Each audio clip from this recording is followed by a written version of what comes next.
The Insanity of God by Nik Ripken. Chapter 18. Seeking Answers in the USSR. I had never visited a communist country or a former communist country. I had no idea what to expect in Russia. For the past 15 years, I had lived in a culture where, simply because of my skin color, I was automatically identified as an outsider. Oddly, I felt as conspicuous in Moscow as I had felt in Nairobi or Mogadishu. My differentness struck me in Russia the moment I exited the plane. The Moscow airport was no larger and only slightly more modern than some major African airports that I had seen, but the feel of the place was coldly impersonal, institutional, and lacking in what I had come to know as African hospitality. The calendar indicated that it was July, but the weather was gray and cold, just like the airport. The downtown tourist hotel felt no different. I felt even more unsettled when I left the hotel and walked through the city's central business and government district, past the Kremlin and through Red Square. I was unable to make eye contact with a single person. No one would look me in the eye. I realized that what made me different was not the color of my skin, but the colors covering my skin. My clothing was ordinary and plain, but it stood out in contrast to the browns and grays that everyone else wore. It seemed that everyone was aware of me. Rather than staring openly, however, they glanced at me furtively out of the corner of their eyes. The instinctive wariness of the people seemed to be more symptomatic of a worn and weary sadness of soul than any real hostility. However, that first exposure to the psyche of the Russian public made me wonder what, if anything, I would learn from my interviews, which were scheduled for the following day.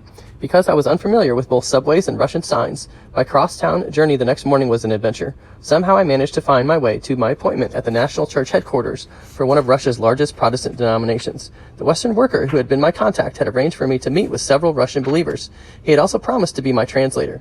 At the last minute, I was told that, due to a medical emergency, there had been a change of plans. I was entrusted to the capable care and translation assistance of Victor, an old Russian pastor who had been a national leader in this same denomination prior to his retirement. Victor introduced me to several denominational leaders who briefly greeted and welcomed me. Then he and I began to interview two believers who had been invited there. I was interested in their personal lives and wanted to learn how decades of communist rule had affected their lives as followers of Jesus. In an effort to establish rapport, I shared some of my own faith journey. I briefly talked about my sense of God's call. I shared about making a commitment to serve in Africa and briefly described my time in Malawi, South Africa, and Somalia. I explained how the persecution in Somalia had been so severe that an entire generation of believers had been killed or forced from the country. I sadly noted that we had no idea how to help believers grow in that kind of environment. And then I concluded my story by telling them that we had seen many believers die because of their faith. I confessed our discouragement and sadness about returning to America. So, I explained, I've come to Russia to learn from believers who have served Christ in difficult circumstances. I want to learn spiritual lessons from you. I want to know how you have survived and grown and shared your faith. I want to learn from your experience and wisdom. At that point, the two men began to talk. The first two interviews lasted the entire day. The men talked about the systemic persecution that the communist government and Russian society had inflicted on believers for almost 8 decades of the 20th century. The men recounted their own experiences, and they told the stories of other believers and family members. Both men had grown up in families where the grandparents had been active and committed church people before the revolution. With official sanction, the communist youth organizations and the educational system worked to alienate children from their believing parents and grandparents. In school, the men explained, teachers would hold up a Bible and ask kindergarten students if they'd ever seen a book like this one in their homes. If the children said that they had, a local party official would pay a visit to the home before the children even finished school that day. The men talked about pastors and lay people who were imprisoned and family members who disappeared in the Soviet gulag, never to be heard from again. When I asked what had enabled them to maintain their faith through years of hardship and persecution, I heard stories of family members whose examples had inspired the community of faith. I heard other sad tales of people who had compromised and recanted their beliefs. The government required pastors to show up once a week for an appointment with a designated party official, or minder, who would ask for information on visitors and anything else of note that might have happened the previous week. Sermon topics had to be approved, and eventually officials would offer suggestions about all manner of church activities. Church leaders who were willing to make compromises, small ones at first, but bigger and bigger concessions over time, were sometimes allowed to keep their positions, continue their weekly services, and stay in the government's good graces. Those who weren't so cooperative were typically replaced by a compliant clergyman of the party's choosing. Sometimes churches were simply shut down and the leaders disappeared. It was a productive and informative first day. All of my questions have been answered. Beyond my questions, I heard words that were even more helpful when I stopped asking questions and simply asked the men to tell me about their families, their lives, and their own personal spiritual journeys. Victor and I both were already looking forward to coming back the following morning for another round of interviews. When we arrived the next day, we were asked to take a seat in the lobby of the building. There, we waited. For a long time, we waited. No one invited us into the office. No one brought us tea. Victor, at first, apologized for the delay. The longer we sat there, however, the more agitated he became. "I don't know what is happening," he told me. I had a sneaking suspicion that I did. Finally, a receptionist came into the lobby to inform us that I would not be allowed to complete any more interviews. I was told that I was no longer welcome in their headquarters and that we needed to leave the building immediately. As word went around the denominational headquarters that we had been ordered to leave the building, the people who had been scheduled to talk with us that day became so upset that they called Victor and offered to meet with me outside the office in secret. Despite their superiors' orders, even some who had been reluctant to meet with us before suddenly wanted to meet now. The next morning before dawn, we found ourselves in an apartment. The man wanted to have his interview before leaving for work in the morning. We were interviewing other people long after midnight. My original trickle of pre-arranged interviews became a flood. The reason that our welcome in the denominational headquarters had been rescinded became quickly clear. I had made no secret of my motives and intentions. I wanted to discover if and how faith was affected by persecution. Those first 2 interviews had taken place in offices with the doors open. People walked freely in the hallway while we talked. If they had wanted to stop and listen, they could have. Evidently, when some of the leaders heard both my questions and the answers that were being offered, they had serious reservations about what we were doing. According to my first secret interview, and this was later confirmed by Victor and other interviews, several of the denominational leaders were currently engaged in negotiations with the new post-communist Russian government for the return of church buildings and property that the old communist regime had confiscated. They were also pressing their case for financial restitution, as well as the same kind of annual support from the government that the Russian Orthodox Church received. Because some of the new government officials had also been part of the old communist system, the church leaders evidently didn't want to do anything that might negatively affect their bargaining position. Even after the fall of communism, it was evidently not safe to talk openly about faith and religious persecution. A sense of righteous anger began to surface in the interviews that followed. For decades, several people said, our government tried to prevent us from practicing our faith. Now, our own church leaders want us to keep quiet. At least with the communists, the motive was clearly spiritual oppression. This issue now is all about money and finances. If we let that silence us, we should be truly ashamed. I don't know the exact reason, but those secret interviews felt freer and were much more informative than the ones that we had been permitted to do at the denominational headquarters. The subjects opened up and talked about how they and many other known believers were automatically suspected of disloyalty. They claimed that, especially during the years of President Jimmy Carter's administration, Russian believers, and particularly Baptists, were assumed to be spies for the American president, whom the whole world knew was a born-again Baptist. Believers in the Soviet military found it hard, if not impossible, to earn promotions, and Russian Baptists during the Carter years were given only the lowliest, most mundane military tasks. Pastors and church lay leaders were arrested and imprisoned. Their wives were pressured to divorce them. Children were discouraged from writing to their imprisoned fathers. The sons and daughters of known believers would be kept after school to be questioned and badgered by a panel of teachers who denigrated the family's faith. Sometimes children were called up in front of school-wide assemblies and publicly ridiculed by both school officials and classmates for their family's backward, traitorous, and anti-communist beliefs. Unless they denounced their parents' religion, most young people from believing homes were not admitted to the university and were allowed to pursue only the most menial jobs or careers. The strategy of the government was clear. It would do anything to keep faith in Jesus from continuing beyond the current generation. Their biggest concern was the genealogy of faith.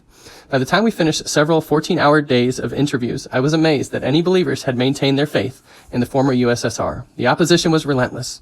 The fact that so many had both survived and remained strong and faithful moved me deeply. Victor began to embrace my mission as his own. He said, "Other people from the headquarters want to talk with you, but I think tomorrow there is someone I want you to meet. I don't know him well myself, but I know something of his testimony. He suffered much for his faith, and I think you need to hear his story." Intrigued, I quickly agreed to be ready at 5 o'clock the next morning to meet Victor and a friend of his with a car, because this brother, he said, lives many kilometers from Moscow. Before we parted for the evening, I told Victor that I had seen evidence that someone had been in my hotel room while I was gone the day before. I felt certain that someone had searched my room. Victor looked at me, glanced around to see that no one was listening, and then nodded. "No doubt that happens with most foreigners," he said softly, "and that is one reason why we will never do any of these interviews here at the hotel." Early the next morning, Victor and his friend picked me up. We began a 4-hour drive through the countryside north of Moscow. On the way, Victor told me that he knew about Dmitri, this fellow believer who had suffered much for the faith. For the rest of the trip, I listened to Victor and his friend recount their faith journeys and life stories. We finally arrived at a small Russian village and stopped in front of a tiny dwelling. Dmitri opened the door and graciously welcomed us into his tiny home.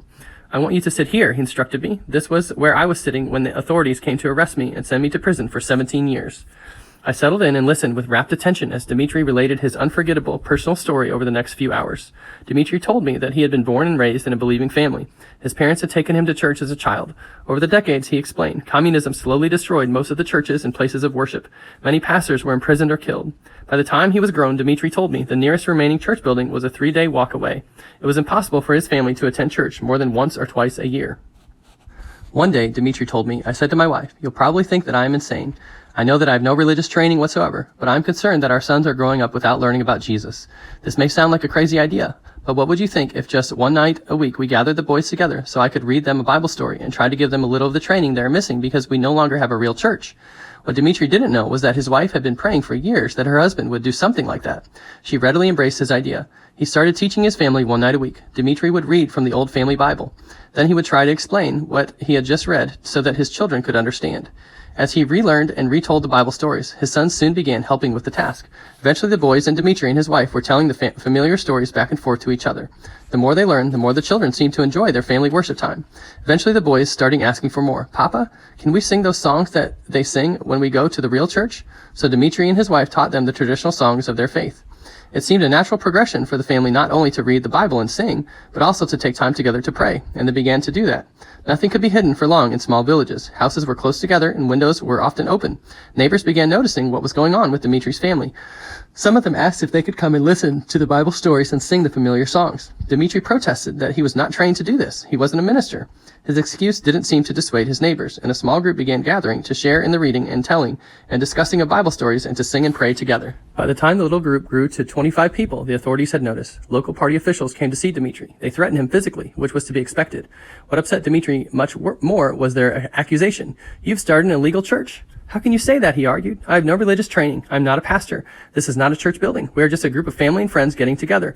All we are doing is reading and talking about the Bible, singing, praying, and sometimes sharing what money we have to help out a poor neighbor. How can you call that a church?" I almost laughed at the irony of his claim, but this was early in my pilgrimage. I could not easily appreciate the truth that he was sharing. Looking back now, I understand that one of the most accurate ways to detect and measure the activity of God is to note the amount of opposition that is present. The stronger the persecution, the more significant the spiritual vitality of the believers. Surprisingly, all too often, persecutors sense the activity of God before the believing participants even realize the significance of what is happening.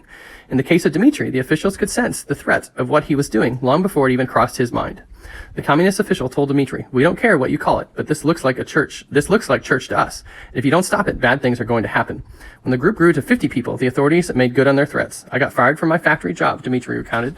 "My wife lost her teaching position. My boys were expelled from school." And, he added, little things like that. When the number of people grew to 75, there was no place for everyone to sit. Villagers stood shoulder to shoulder, cheek to cheek, inside the house. They pressed close in around the windows on the outside so they could listen as this man of God led the people of God in worship. Then one night, as Dmitri spoke, sitting in the chair where I was now seated, the door to his house suddenly, violently burst open. An officer and soldiers pushed through the crowd. The officer grabbed Dmitri by the shirt, slapped him rhythmically back and forth across the face, slammed him against the wall, and said in a cold voice, "We have warned you, and warned you, and warned you. I will not warn you again. If you do not stop this nonsense, this is the least that is going to happen to you." As the officer pushed his way back toward the door, a small grandmother took her life in her hands, stepped out of the anonymity of that worshiping community, and waved a finger in the officer's face. Sounding like an Old Testament prophet, she declared, "You have laid hands on a man of God, and you will not survive." That happened on a Tuesday evening, and on Thursday night, the officer dropped dead of a heart attack. The fear of God swept through the community. At the next house church service, more than 150 people showed up. The authorities couldn't let this continue, so Dmitri went to jail for 17 years. I knew, because Dmitri was sitting right in front of me in his own home, that this particular persecution story was ultimately a story of survival and victory. This story would obviously have a happy ending, but that didn't mean that the story was going to be nice or easy to hear.